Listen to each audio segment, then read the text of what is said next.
अर्चित सूद photography. आज हम एक बहुत इंपॉर्टेंट टॉपिक पे बात करने वाले हैं। वो टॉपिक है एक एवरेज फोटोग्राफर और एक प्रीमियम फोटोग्राफर से आप अपने लिए बेस्ट ऑप्शन कैसे चूज़ करें। गाइज, जैसे कि आपने देखा होगा कि मार्केट में आपको हर एक टाइप का फोटोग्राफर मिलेगा। एक एवरेज फोटोग्राफर होगा, एक प्रीमियम फोटोग्राफर होगा, राइट। तो लोग बहुत ज़्यादा कंफ्यूज हो जाते हैं, बहुत ज़्यादा डाउट्स में हैं, राइट, कि एक फोटोग्राफर है वो एक 50,000 मांग रहा है, एक फोटोग्राफर आपसे 1 लाख कॉस्टिंग चार्ज कर रहा है, एंड उससे अनदर प्रीमियम में जाए तो एक फोटोग्राफर आपसे 2 लाख रुपए चार्ज कर रहा है। अब सबसे बड़ा कन्फ्यूजन लोगों को ये आता है कि हम सबसे बेस्ट फोटोग्राफर कैसे चूज़ करें। आई नो कि लोगों के बजट्स होते हैं, लेकिन अगर एक कोई क्लाइंट है जो एक अच्छा काम ढूंढ रहा है, राइट, तो उसको एक प्रीमियम फोटोग्राफर में क्या क्या ऑप्शंस हैं जो उसे दिखनी चाहिए। सबसे पहले आप ये इंक्वायर करिए कि आप गियर्स कौन से यूज़ करते हैं, क्योंकि जैसे कि आपको पता होगा टेक्नोलॉजी चेंज हो रही है, 4K का ज़माना चल रहा है, लोग 4K में काम करना शुरू कर रहे हैं।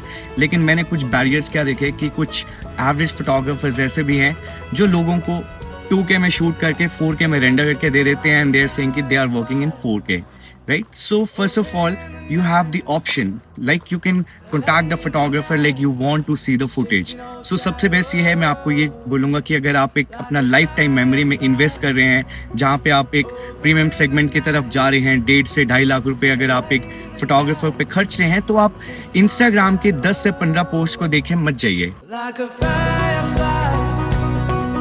अब जैसे लोग बोलते हैं कि कुछ फोटोग्राफर्स उनके प्राइजेस बहुत ज़्यादा हैं और कुछ फोटोग्राफर्स हैं वो बहुत बेसिक प्राइजेस में काम कर रहे हैं, तो आपको वहाँ पे ये चीज़ समझनी पड़ेगी कि जो कुछ एवरेज फोटोग्राफर्स होते हैं जो आपको बजट 50 to 70 के बजट दे रहे हैं और आपको सिनेमैटिक प्रॉमिस कर रहे हैं, आपको कैंडिड प्रॉमिस कर रहे हैं, लेकिन वहाँ पे वो चीज़ नहीं हो पा रही है। साथ ही साथ आप ये देखेंगे कि कुछ फोटोग्राफर्स ऐसे भी हैं मार्केट में जो आपका डाटा ही गुम कर देते हैं। अब अगर आप ये प्रीमियम फोटोग्राफर के साथ अगर आप एक काम कर रहे हैं, तो वहाँ पे आपको ये बैरियर देखने को नहीं मिलेगा। कॉज जो इंसान आपसे 1.5 लाख रुपए, 2 लाख रुपए, 3 लाख रुपए मांग रहा है, तो वो ऑब्वियसली आपके डाटा का भी प्रॉपर टेक केयर करेगा। Cause it's a wedding shoot, it's a one time life memory. कोई फैशन शूट नहीं है, कोई प्री वेडिंग शूट नहीं है जिसका आप फिर से रीटेक कर लेंगे। डाटा की जो रिस्पॉन्सिबिलिटी एक प्रीमियम फोटोग्राफर बहुत अच्छे से समझता है और उस चीज़ से आपको कभी बैरियर नहीं मिलेगा। जो एक फ्रीलांसर है, जो एक एवरेज फोटोग्राफर है, वो वहाँ पे सिर्फ पैसे कमाने गया है, राइट, वो आपकी मेमोरीज बनाने नहीं गया है। रादर अगर आप एक डेडिकेटेड टीम को हायर करते हैं, वो कोई भी हो सकती है, आप दिल्ली से बुलाइए, हिमाचल से बुलाइए, चंडीगढ़ से फोटोग्राफर्स बुलाइए, ऑब्वियसली आपको उनका काम, उनका पोर्टफोलियो देखकर उनका एक सिग्नेचर स्टाइल है वो देखने को मिलेगा। और ऐसे ही प्रीमियम फोटोग्राफर्स हैं जो लाइफ टाइम की मेमोरीज बनाते हैं।